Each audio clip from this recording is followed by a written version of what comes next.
You know, today I want to begin by remembering somebody we lost last week. To the Crow Nation, he was a revered elder. To many Native Americans, he was a respected healer. And I knew him warmly for a few years at least as an adoptive father. Sonny Black Eagle adopted me into the Crow Nation during my 2008 campaign. And yesterday he would have been 79 years old. And while we can't celebrate that milestone with him today, we can celebrate his remarkable life and all that happened along the way. Because Sonny's story is not just one man's journey to keep his culture alive, but one country's journey to keep perfecting itself. So Sonny Black Eagle was born in 1933 just outside of Lodge Grass, Montana. That's where his grandparents raised him after his mother died of tuberculosis, where he tended to cattle as a child, and where, as an adult, he raised a family of his own. And Sonny was brought up in the traditional Crow ways, with the same values that many of you share.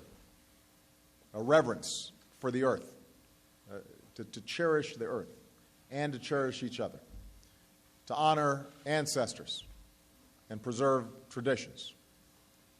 Staying true to those values wasn't always easy. As a child, if Sonny spoke Crow in school, his teachers would strike his hand with a ruler.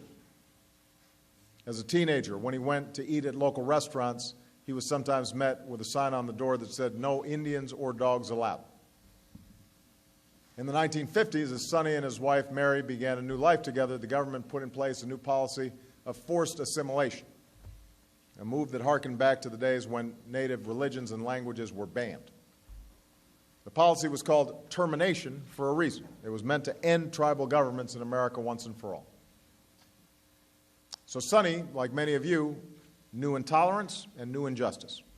He knew what it was like to be persecuted for who you are and what you believe. But as time went by, year by year, decade by decade, as Native Americans rallied together and marched together, as students descended on Alcatraz and activists held their ground at Frank's Landing, as respect and appreciation for your unique heritage grew and a seminal struggle played itself out, Sonny lived to see something else. He saw a new beginning. He lived to see a government that turned the page on a troubled past and adopted a new policy towards Native Americans, a policy centered on self-determination and the right for tribal governments to do whatever you think is best to strengthen your communities. Over the past 40 years, that policy has had a major impact.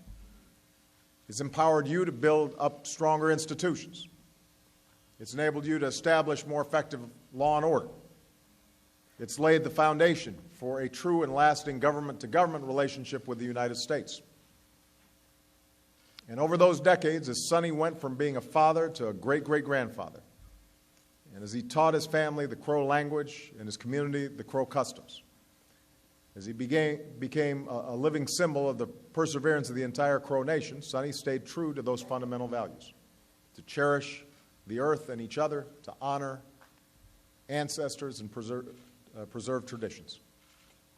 And these are not just Sonny's values. In fact, they're not just values cherished by Native Americans. These should be and are American values.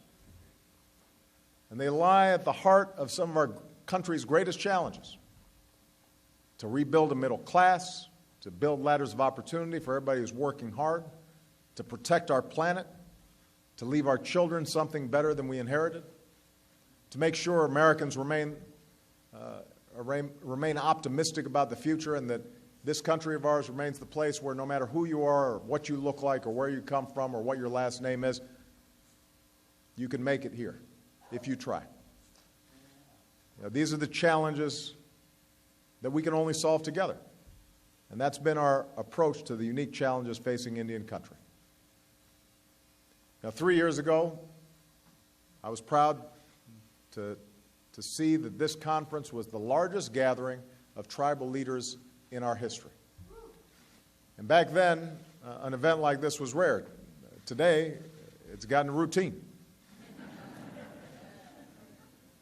What I told you then is that I was committed to more than a unique nation-to-nation relationship. I was committed to getting this relationship right so that your nations can be full partners in our economy and your children can have a fair shot at pursuing the American dream. And that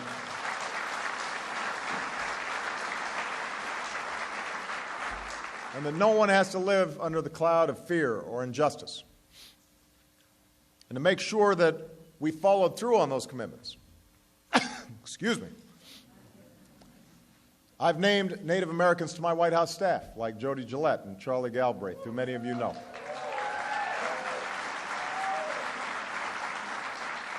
I've named Native Americans throughout my administration. And today, because we've made sure that the conversations here have translated into action, we can point to signs of real progress.